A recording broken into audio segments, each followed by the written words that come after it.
পঞ্চম শ্রেণীর প্রিয় শিক্ষার্থী বন্ধুরা, আসসালামু আলাইকুম। শাকিলস লার্নিং হাব ফেসবুক পেজ এবং ইউটিউব চ্যানেলের পক্ষ থেকে আজকের ক্লাসে তোমাদের সকলকে স্বাগত জানাচ্ছি। মোহাম্মদ শাকিলউদ্দিন।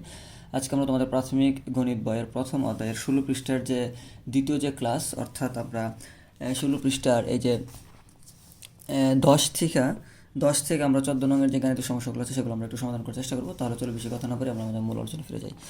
আমাদের এখানে 16 পৃষ্ঠার 10 নঙে কী বলছে, যেমন শফিক সাহেব তার নিজ গ্রামের দরিদ্র মানুষের মাঝে 750টি 500 টাকার নোট দান করলেন।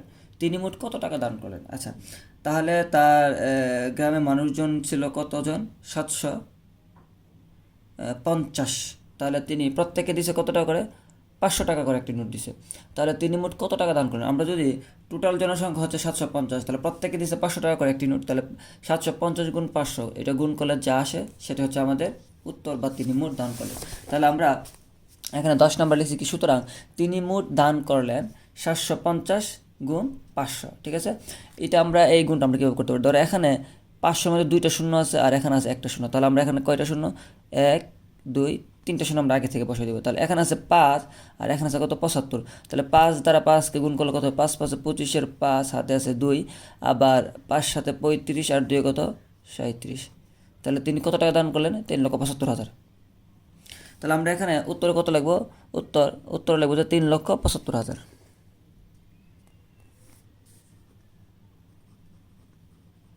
এটা হচ্ছে আমাদের কি? আমাদের 10-এর উত্তর। তাহলে আমাদের 11 নঙ্গে কী বলছে? 11 নঙ্গে বলছে রাখি প্রতি মাসে 950 টাকা করে সঞ্চয় করে। কততম মাসে তার সঞ্চিত টাকা 50,000 অতিক্রম করবে? উত্তরটা হবে কি? ক্রমবাচক সংখ্যায়। ঠিক আছে, এইরকম একটা সমস্যা আমরা বিগত ক্লাসে করছি, মানে 16 পৃষ্ঠার যে 1 নং যে প্রথম যে ক্লাসটা ছিল আমরা ওই ক্লাসটাতে করছি। আচ্ছা, রাখির কাছে রাখি প্রতি মাসে, মানে প্রতি 1 মাসে সে 950 টাকা করে জমা করে বা সঞ্চয় করে। তাহলে সে যদি 50,000 টাকা, তার 50,000 টাকা জমাইতে তার কয় মাস লাগবে, বা 50,000 টাকা জমাইতে তার কত মাস, বা 50,000 টাকা তার সঞ্চিত অর্থটা বা তার জমানো টাকাটা আমার 50,000 অতিক্রম করবে কততম মাসে? এটা আমরা কীভাবে করতে পারি? তাহলে তার সে টোটাল জমাবে কত? 50,000। তাহলে প্রতি মাসে সে জমা হচ্ছে কত? 950। তাহলে প্রতি মাসে সে 950 টাকা করে জমা, এই প্রতি মাসের টাকা দ্বারা যদি আমরা টোটাল টাকাটাকে ভাগ করি, যত হবে ভাগফল তত হবে কি আমার উত্তর, বা তততম মাসে সে এই টাকাটা জমাইতে পারবে। তাহলে আমরা একটু লিখছি যে আমরা সরাসরি ভাগ করে ফেলছি এটাকে। দেখো 950 দ্বারা আমরা 50,000কে ভাগ করছি। যেমন এখানে ভাজকের 3টা অঙ্ক আছে, আমরা ভাজ্যের প্রথমে 3 অঙ্ক বিবেচনা করবো। এখানে আছে 500, 950 ভাগ জানি, তাহলে আমরা 4 অঙ্ক বিবেচনা করবো। 4 অঙ্ক বিবেচনা করে হয়ে গেছে 5,000। তাহলে 950-এর সাথে কত গুণ করলে 5,000 সমান বা তার কাছাকাছি মান আসে? আমরা দেখলাম যে 950-এর সাথে 5 গুণ করলে কত হয়? 4,750। বিয়োগ করলে কত থাকে? বিয়োগ করে দেখো, 0 থেকে 0 চলে গেলে 0, 10 থেকে 5 চলে গেলে 5, হাতে আসছে 1 8, 10 থেকে 8 চলে গেলে 2, হাতে আছে 1 5 5 কাটা। তাহলে আমরা এই যে শূন্যটা নামানোর পরে এখন হয়েছে কত? 2,500।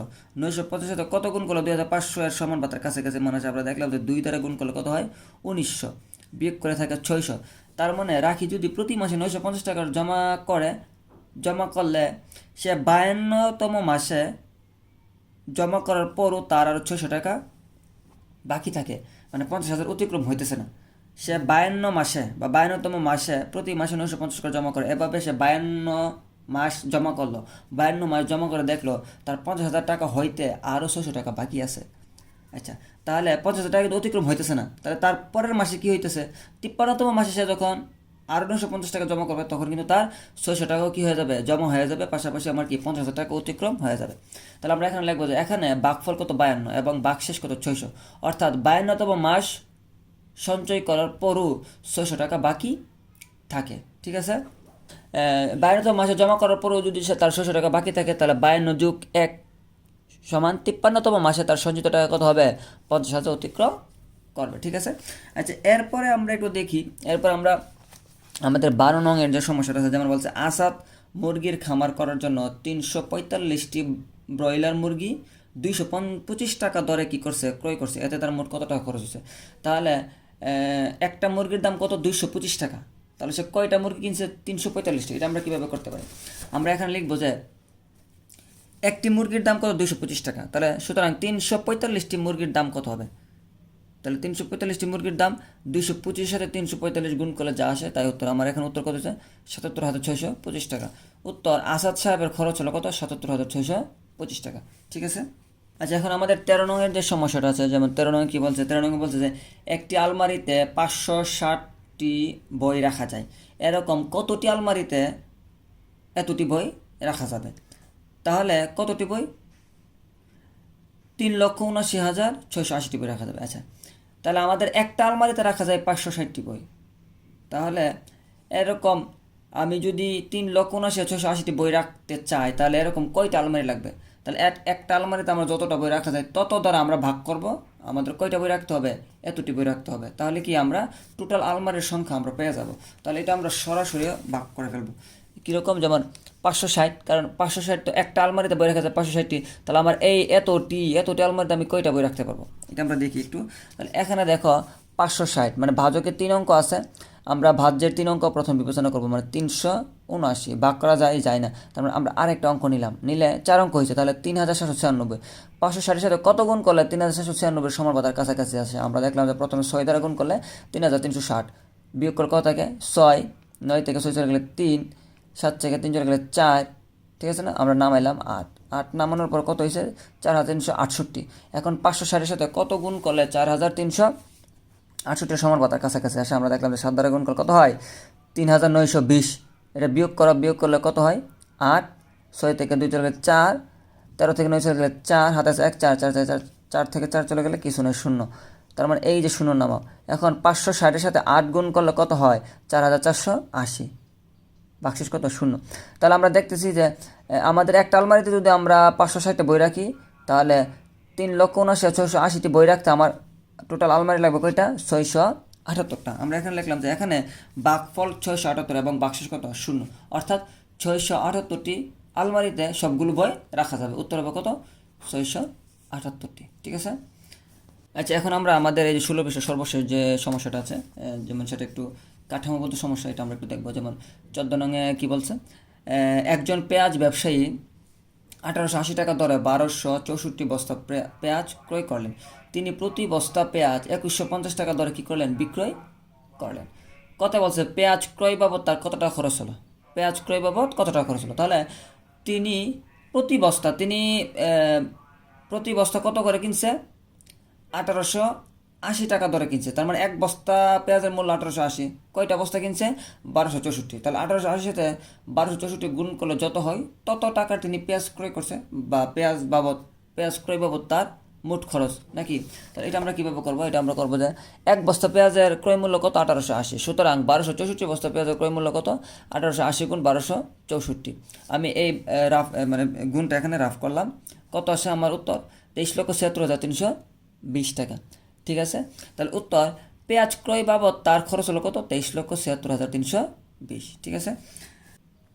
আচ্ছা, এখন আমরা এই যে 14 যে খ নাম্বারটা সেটা আমরা একটু দেখি। এখানে বলছে কি পেঁয়াজ বিক্রি করার পর তার কত টাকা লাভ হলো। তো এই বিষয়টা আমরা কীভাবে বের করবো? এটা প্রথমে আমাদেরকে কী লিখতে হবে? যেমন আমরা লাভ কত হয়েছে তার জন্য আমাদের প্রথমে ক্রয় মূল্য লাগবে এবং বিক্রি মূল্য, দুইটার অ্যামাউন্টে আমার কি লাগবে। আমরা জানি যে ক্রয় মূল্য থেকে বিক্রি মূল্য যদি বেশি হয় তাহলে কি হয়? লাভ হয়। আর ক্রয় মূল্য থেকে বিক্রি মূল্য কম হলে কী হবে? ক্ষতি হবে। আচ্ছা, আমরা আগে যেহেতু আমরা কতে আমরা কী পাইছি? ক্রয় মূল্য পাইছি। তাহলে আমরা লিখবো যে ক হতে পাই পেঁয়াজের ক্রয় মূল্য কত? 23,76,320 টাকা। তাহলে পেঁয়াজের বিক্রি মূল্য কত? আমার বিক্রি মূল্যটা আমরা কীভাবে বের করবো? এই যে দেখো এখানে আমাকে বলছিল যে তিনি প্রতি বস্তা পেঁয়াজ 2150 টাকা দরে বিক্রি করলেন। তাহলে কত বস্তা? 1264 বস্তা।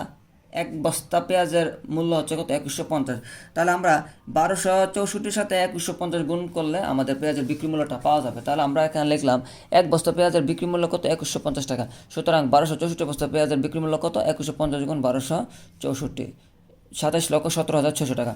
এই ভাগটা আমাদের এখানে, মানে এই গুণটা আমরা এখানে রাফ করলাম। ঠিক আছে। আচ্ছা, তাহলে এখন আমরা বলতে পারি, দেখো এখানে পেঁয়াজের ক্রয় মূল্য হচ্ছে তোমার কত? আমাদের এখানে পেঁয়াজের ক্রয় মূল্য হচ্ছে 23,76,320, আর বিক্রি মূল্য কত? 27,17,600। তার মানে বিক্রি মূল্যটা আমার বেশি। তাহলে বিক্রি মূল্য বেশি হলে আমরা একটু আগে বলছিলাম যে ক্রয় মূল্য থেকে বিক্রি মূল্য বেশি হলে কী হয়? লাভ হয়। তাহলে আমরা একটু দেখি, যেহেতু পেঁয়াজের ক্রয় মূল্য অপেক্ষা বিক্রি মূল্য বেশি, তাহলে সুতরাং লাভ হলো। লাভ কত? বিক্রি মূল্য বিয়োগ ক্রয় মূল্য। এই যে বিক্রি মূল্য হচ্ছে আমার 27,17,600 বিয়োগ 23,76,320, নাকি এত টাকা। তাহলে আমাদের বিয়োগফল কত? 3,41,280 টাকা, ঠিক আছে। তাহলে আমরা বলতে পারি যে সুতরাং বা উত্তর লাভ হলো কত? 3,41,280 টাকা। এখানে আমাদের সবটা রাফে আছে, যেমন বিক্রি মূল্য রাফ এবং কি এটা হচ্ছে এই যে বিক্রি মূল্য থেকে ক্রয় মূল্য বাদ দিলে এই বিয়োগটাও এখানে আছে, ঠিক আছে। তো প্রিয় শিক্ষার্থী বন্ধুরা, আজকের মতো আমাদের ক্লাস এখানেই শেষ। তো তোমরা সবাই ভালো থেকো, সুস্থ থেকো। আসসালামু আলাইকুম রহমতুল্লাহি ওয়া বারাকাতুহু।